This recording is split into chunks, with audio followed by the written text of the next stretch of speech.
life. Nothing phases her or stops her getting what she wants.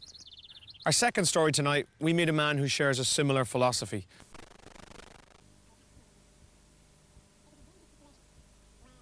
I could be still drunk at 7 a.m. and take charge of a ward. People would give me information on what the state of the patients were, and I would nod appropriately at the right time, but I would have no recollection of what they had told me 3 hours later. After 6 years, several jobs and numerous warnings, David was fired, losing his home and family. The house we had was connected with this job, and my wife was now leaving because this woman had sacked me. And I was dumbstruck, I was devastated. I had no job, no home, no wife, no child, no nothing. In an instant, just by the serving of this P60, everything had been taken away from me. Within a month, David was living on the streets. So, David, it was here on the streets of Blackpool that you realised you were truly down and out.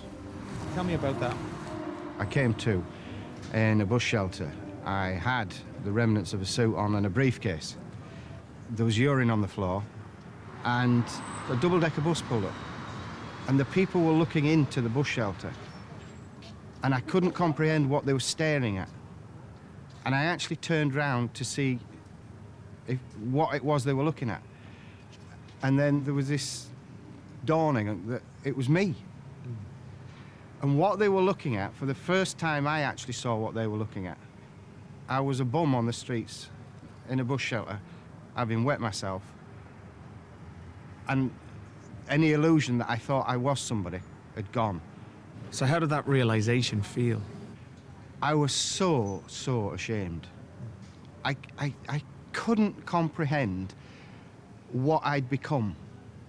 Here I was, literally legless, and people were seeing me.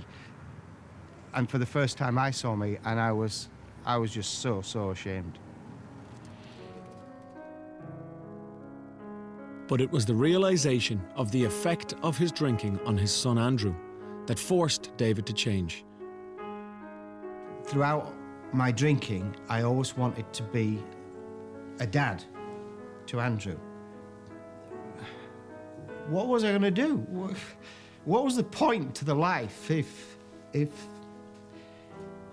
I wasn't around? If all he knew was that his dad was a bum? If that's how I was going to stay? What's going to happen to him?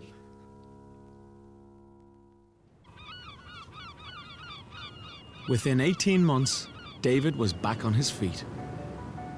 He won back his wife Alison and got a new job as a counsellor, working with other alcoholics.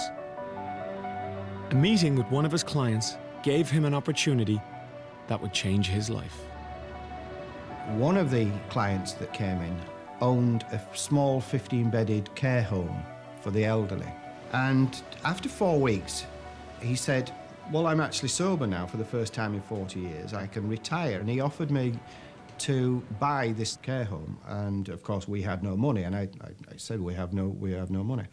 He said, well, what I'll do is I will rent you the building for £20,000 a year. And I will put a figure of £100,000 on the business. And you can pay me back at 13% over 10 years. So off we trudged as a family, and we then, ironically, retired to a pub to discuss this outside in a beer garden. And Alison said to me, well, you know, £100,000 loan and 20,000, and I said, yes, but because we don't have it, it's not a worry. We know that we can look after the elderly, we know that we can do the job, we get to live in the attic, and we get to run a business. Other people saw it as a frightening gamble, but when you've been on the streets, when you've actually lost everything, when you've come back from that, you actually have nothing to fear. back, call your troubles in your own kit bag and smile. 20 years on, David's business is worth over £4 million, and he cares for over 100 people. You're fine, smile boys, that's the style. When I look back over my life now, I feel so very, very fortunate. I have a lot of people to be grateful for.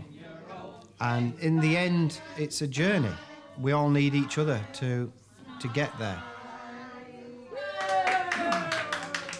Would I be right in saying that some of the residents are ex-street drinkers like yourself? Yes. The irony or the circle of life has brought us back to where I can help support people who have got dementia through alcohol abuse or addiction and restore some dignity to their lives. Many of the residents are younger than me, and they never got the break I got.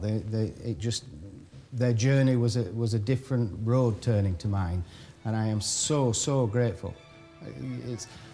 I genuinely am so grateful that my life turned that corner off the streets of Blackpool.